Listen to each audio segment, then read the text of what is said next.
أعوذ بالله من الشيطان الرجيم. بسم الله الرحمن الرحيم.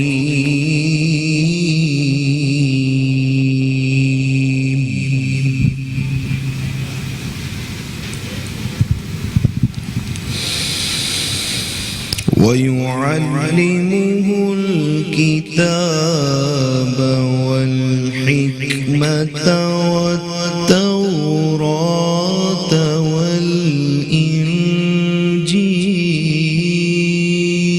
والإنجيل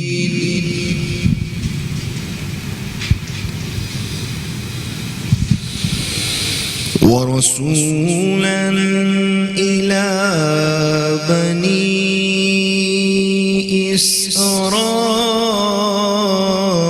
إسرائيل أني قد جئتكم بآية من ربكم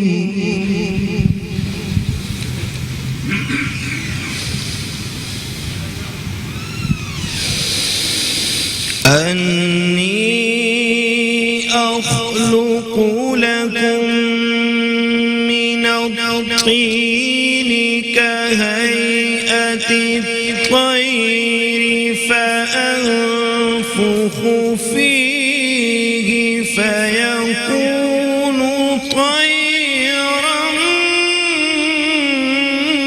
بإذن الله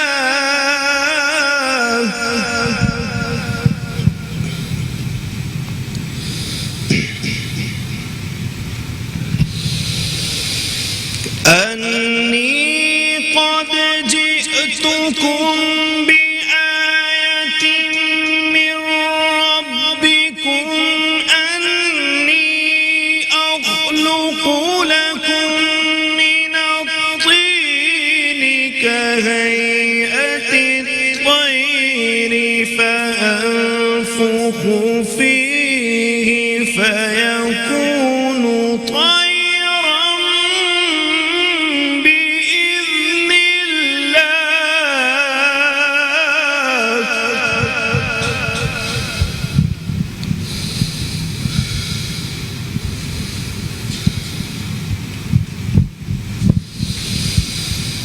وأبرئ الأكمه والأبرص وأحيي الموتى بإذن الله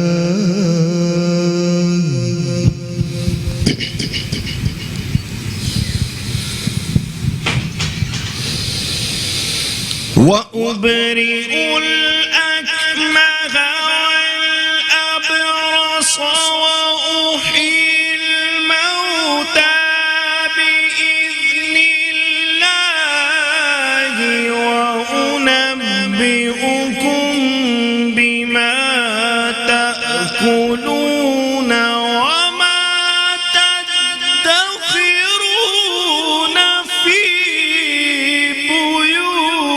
بيوتكم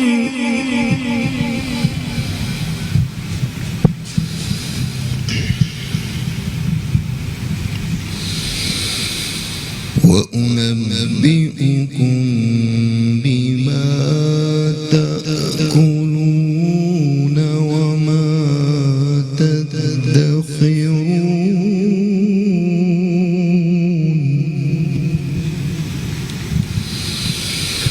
وما تدخرون في بيوتكم إن في ذلك لآية لكم إن كنتم